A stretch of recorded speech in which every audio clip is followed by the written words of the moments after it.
ఒక వ్యక్తి ఒక ఖరీదైన గడియారం కనిపెట్టాడు మరియు దానిని తీసుకోవడానికి ముందుకు వెళ్లాడు. అయితే ఆశ్చర్యకరంగా ఆ గడియారం ఇంకా ఒక చేతికి ఉంది. ఇంకా భయంకరమైన విషయం ఏమిటంటే బీచ్ అంతా మృతదేహాలు మరియు విమాన శకలాలతో చెల్లాచెదురుగా ఉంది. అదే సమయంలో ఇంకొక విమానం వేగంగా కింద పడ్డది. ఆ మనిషి వెంటనే దాన్ని గమనించి పరిగెత్తాడు, ఎందుకంటే విమానం పడిన ప్రభావం చాలా భారీగా ఉంది. అదృష్టవశాత్తు అతడు సమయానికి ఒక ఇల్లు చేరుకుని దాక్కున్న ఇంతలో ఓ భారీ క్రూయిజ్ షిప్ టూరిస్టులతో నిండి బీచ్ వైపు దూసుకొచ్చింది. టూరిస్టులు భయంతో పరుగులు తీస్తూ తప్పించుకోవడానికి ప్రయత్నించారు. ఆ షిప్ వేగంతో కొన్ని వందల మీటర్లు బీచ్ మీదకి వచ్చి ఆగిపోయింది. తర్వాత ఆ కుటుంబం వారు అద్దెకి తీసుకున్న విలాకు తిరిగి వచ్చారు. ఆ మహిళ క్రూయిజ్ షిప్ గురించి ఇంటర్నెట్లో సమాచారం వెతకాలని అనుకుంది, కానీ నెట్వర్క్ పనిచేయలేదు, ఫోన్ సిగ్నల్ కూడా మాయమైపోయింది.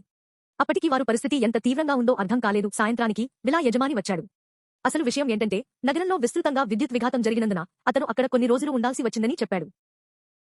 వెంటనే వారు టీవీ ఆన్ చేశారు, కానీ అందులో వచ్చిన సమాచారం వారిని భయాందోళనకు గురిచేసింది. అప్పుడు ఇద్దరు మగవాళ్లు మరుసటి రోజు బయటికి వెళ్లి పరిస్థితిని తెలుసుకోవాలని నిర్ణయించుకున్నారు.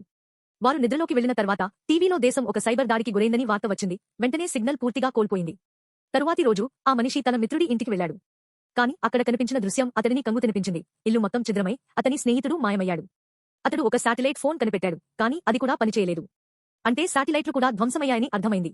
ఇంకోవైపు అతడు ఓ వింతమైన దృశ్యాన్ని చూశాడు. ఒక డ్రోన్ ఎరుపు ద్రావణాన్ని స్ప్రే చేస్తూ అతని వైపు దూసుకొచ్చింది. వెంటనే అతడు తన కారు తిప్పాడు, కానీ ఎరుపు ద్రావణం చుట్టుముట్టింది.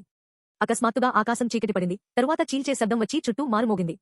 ఆ శబ్దం చెవులను కప్పుకున్నా కూడా ఆపలేనంతగా ఉంది, కానీ కొద్దిసేపటికి మాయమైంది. ఆ మనిషి కొంత ఫ్లైట్స్తో తిరిగి వచ్చాడు, కానీ వాటిపై ఉన్న వింత గుర్తులు వారికి అర్థం కాలేదు. అయితే ఒక చిన్న కుర్రవాడు ఆ గుర్తులను గుర్తించాడు. దయచేసి లైక్, షేర్ మరియు ఛానల్కు సబ్స్క్రైబ్ చేయండి.